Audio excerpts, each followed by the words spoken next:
ರಾಜಧಾನಿಯಲ್ಲಿ ತಲೆದೋರಿದೆ ಸಿಲಿಂಡರ್ನ ಅಭಾವ. ಹಾಗಾಗಿ ಜನರ ಸಹಾಯಕ್ಕೆ ಬರ್ತಾ ಇಲ್ಲ LPG helpline. Public TV reality ಚೆಕ್ನಲ್ಲಿ ಇದೆಲ್ಲವೂ ಕೂಡ ಬಯಲಾಗಿದೆ. ಸುಮ್ಮನೆ ಹೆಲ್ಪ್ಲೈನ್ ಅಂತ ಮಾಡಿದ್ದಾರೆ, ಏನು ಯೂಸ್ ಆಗ್ತಾ ಇಲ್ಲ. ಗ್ಯಾಸ್ ಏಜೆನ್ಸಿಗಳ ಮುಂಭಾಗ ಹೆಲ್ಪ್ಲೈನ್ ನಂಬರ್ ಹಾಕಿದ್ದಾರೆ, ಕಾಲ್ ಮಾಡಿದ್ರೆ ಏನು ರೆಸ್ಪಾನ್ಸು ಇಲ್ಲ, ಏನೂ ಇಲ್ಲ. ಆದರೆ ಗ್ರಾಹಕರು ಕರೆ ಮಾಡಿದ್ರೆ ನೋ ರೆಸ್ಪಾನ್ಸ್.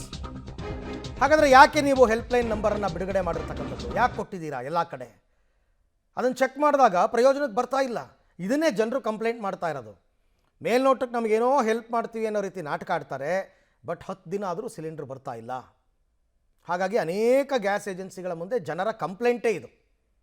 ಬೆಂಗಳೂರಿನಲ್ಲೇ ರಾಜಧಾನಿಯಲ್ಲೇ ಈ ಪರಿಸ್ಥಿತಿ, ಡಿಸ್ಟ್ರಿಕ್ಟ್ಗಳಲ್ಲೂ ಇದೇ ರೀತಿ ಆಗ್ತಾ ಇದೆ. ಕರೆ ಮಾಡುತ್ತಿದ್ದ ವ್ಯಕ್ತಿಯು ನಿಮ್ಮ ಕರೆಯನ್ನು ಗ್ಯಾಸ್ ಸಿಲಿಂಡರ್ಗಾಗಿ ಹಾಹಾಕಾರ ಶುರುವಾಗಿದೆ. ಒಂದ್ ಕಡೆಯಿಂದ ಹಬ್ಬ ಹತ್ರ ಬರ್ತಾ ಇದೆ, ಬಟ್ ಗ್ಯಾಸ್ ಸಿಲಿಂಡರ್ ಸಿಗದೆ ಸಮಸ್ಯೆ ಆಗ್ತಾ ಇದೆ. ಸೊ ಈಗ ಹೆಲ್ಪ್ಲೈನ್ ನಂಬರ್ ಇಲ್ಲಿ ನೋಡ್ತಾ ಇರ್ಬೋದು ನೀವು, LPG ಹೆಲ್ಪ್ಲೈನ್ ನಂಬರ್ ಅನ್ನ ಮಾಡಿದ್ದಾರೆ. ಅಂದ್ರೆ ಯಾರಿಗಾದ್ರೂ ಸಮಸ್ಯೆ ಆಗಿದ್ರೆ ಆ ಹೆಲ್ಪ್ಲೈನ್ ಮಾಡಿದ್ದಾರೆ. ಸೊ ಆ ಹೆಲ್ಪ್ಲೈನ್ ಯಾವ ರೀತಿ ಸಹಾಯ ಮಾಡುತ್ತೆ ಏನು ಅಂತ ನೋಡೋಣ. ನಮ್ಮ ಜೊತೆ ಒಬ್ರು ಗ್ರಾಹಕರಿದ್ದಾರೆ. ಅವರು ಸಿಲಿಂಡರ್ ಅನ್ನ ಬುಕ್ ಮಾಡಿ 20 ದಿನಗಳಾಯ್ತಂತೆ. ಸಿಲಿಂಡರ್ ಬುಕ್ಕಿಂಗ್ ಈಗ ಕ್ಯಾನ್ಸಲ್ ಅನ್ನುವಂತಹ ಸಂದೇಶ ಬರ್ತಾ ಇದೆ. ಆಲ್ಮೋಸ್ಟ್ ಅವರು ಬುಕ್ಕಿಂಗ್ ಮಾಡಿ, ಅಂದರೆ ಬುಕ್ಕಿಂಗ್ ಮಾಡದೆ 1 ತಿಂಗಳು ಆಗೋಯ್ತು. ಅದಾದರೂ ಕೂಡ ಅವರ ಬುಕ್ಕಿಂಗ್ ಕ್ಯಾನ್ಸಲ್ ಅನ್ನುವಂಥ ಸಂದೇಶ ಬಂದಿದೆ. ಸೊ ನಾನು ಹೆಲ್ಪ್ಲೈನ್ಗೆ ಡಯಲ್ ಮಾಡ್ತೀನಿ, ಯಾವ ರೀತಿ ಬರುತ್ತೆ ಏನು ಅಂತ ನೋಡೋಣ. ಇಲ್ಲಿ ಹೆಲ್ಪ್ಲೈನ್ ನಂಬರ್ ಕೂಡ ಇದೆ, 08022649666. ಇವ್ರು ಯಾವ ರೀತಿ ಜನರಿಗೆ ರೆಸ್ಪಾಂಡ್ ಮಾಡ್ತಾರೆ ಹೆಲ್ಪ್ಲೈನ್ ಏನು ಅಂತ ನೋಡೋಣ. ನೀವು ಕರೆ ಮಾಡುತ್ತಿದ್ದ ವ್ಯಕ್ತಿಯು ನಿಮ್ಮ ಕರೆಯನ್ನು ಉತ್ತರಿಸುತ್ತಿಲ್ಲ. ದಯವಿಟ್ಟು ಸ್ವಲ್ಪ ಸಮಯದ ನಂತರ ಪ್ರಯತ್ನಿಸಿ. ನೋಡಿ, ಯಾವುದೇ ರೆಸ್ಪಾನ್ಸ್ ಇಲ್ಲ.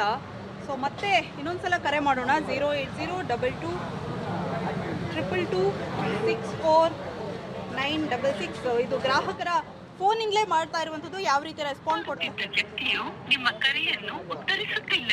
ದಯವಿಟ್ಟು ಯಾವುದೇ ರೀತಿ ಉತ್ತರವನ್ನ ಕೊಡ್ತಾ ಇಲ್ಲ ಅಂತ ಹೇಳ್ತಾ ಇದ್ದಾರೆ. ಇನ್ನೊಂದು ಕಡೆಯಿಂದ ಜನರಿಗೆ ಈ ರೀತಿಯ ನಂಬರ್ಸ್ಗಳೇನಿದೆ, ಅಂದರೆ ಬುಕ್ಕಿಂಗ್ಗಳ ನಂಬರು, ಅದು ಕೂಡ ವರ್ಕ್ ಆಗ್ತಾ ಇಲ್ಲ ಅನ್ನುವಂತಹ ಜನರ ದೂರಿದೆ. ಇದರ ಮಧ್ಯೆ ಈಗ ಹೆಲ್ಪ್ಲೈನ್ ಕೂಡ ಜನರಿಗೆ ಸಹಾಯಕ್ಕೆ ಬರ್ತಾ ಇಲ್ಲ. ಸೊ ಒಟ್ಟಾರೆಯಾಗಿ ಜನರ ಸಮಸ್ಯೆ ಅದೇ ರೀತಿ ಇದೆ, ಬಗೆಹರಿತಾನೇ ಇಲ್ಲ. ಜನ ಸಿಲಿಂಡರ್ಗಾಗಿ ಬೆಳಗ್ಗಿನ ಜಾವ ಕ್ಯೂ ನಿಲ್ಬೇಕಾದಂತಹ ಪರಿಸ್ಥಿತಿ. ನೋಡಿ, ಏಜೆನ್ಸಿಗಳ ಮುಂಭಾಗ ಎಷ್ಟು ಜನ ಇದ್ದಾರೆ ಅಂತ. ಸೊ ಆಲ್ಮೋಸ್ಟ್ ಈಗ ಕ್ಲೋಸ್ ಮಾಡುವಂತಹ ಹಂತಕ್ಕೆ ಏಜೆನ್ಸಿಯವರು ಕೂಡ ಬಂದಿದ್ದಾರೆ. ಜನರಿಗೆ ಬಿಡ್ತಾ ಇಲ್ಲ, ಅಷ್ಟೊಂದು ಮಟ್ಟಿಗೆ ಕ್ಯೂನಲ್ಲಿದ್ದಾರೆ. ಬೆಳಗಿನ ಜಾವ 6 ಗಂಟೆಗೆ ಜನ ಕೆಲಸ ಕಾರ್ಯ ಬಿಟ್ಟು ಗಂಟೆಗಟ್ಟಲೆ ಬರಬೇಕು. ಬೆಳಗ್ಗೆ ಬಂದರೆ ಸಂಜೆ ಬನ್ನಿ, ಸಂಜೆ ಬಂದರೆ ನಾಳೆ ಬನ್ನಿ ಅನ್ನುವಂತಹ ಉತ್ತರವೇ ಸಿಗ್ತಾ ಇದೆ ಹೊರತು ಜನರಿಗೆ ಸಿಲಿಂಡರ್ ಅಂತೂ ಸಿಗ್ತಾ ಇಲ್ಲ. ಕ್ಯಾಮ್ರಾ ಪರ್ಸನ್ ಶರತ್ ಜೊತೆ ಪವಿತ್ರ ಕಡ್ತಲ, ಪಬ್ಲಿಕ್ ಟಿವಿ, ಬೆಂಗಳೂರು. ಆರಂಭದಲ್ಲಿ ಸರ್ವರ್ ಪ್ರಾಬ್ಲಮ್ ಆಗಿದೆ ಅಂತ ಬುಕ್ಕಿಂಗ್ ತಗೋತಾ ಇರಲಿಲ್ಲ. ಬುಕ್ಕಿಂಗ್ ಆಗಿದ್ರೂ ಕೂಡ ಕೆಲವು ಕಡೆ ಕ್ಯಾನ್ಸಲ್ ಆಗಿದೆ, ನಿಮ್ದು 25 ದಿನ ಆಗಿಲ್ಲ ಅಂತ. ಈಗ ಇದು ಇನ್ನೊಂದು ಸಮಸ್ಯೆ. ಹಾಗಾದರೆ ನೀವು ಆ ಸಹಾಯವಾಣಿಯನ್ನು ಯಾತಕ್ಕಾದರೂ ಕೊಡ್ತೀರಾ? ಇಂಥ ಸಂದರ್ಭದಲ್ಲಿ ಆ ಸಹಾಯವಾಣಿ ನಂಬರ್ ಕೊಡಲೇಬೇಡಿ, ಡಿಸ್ಪ್ಲೇನೇ ಮಾಡಬೇಡಿ ಇನ್ಮೇಲೆ.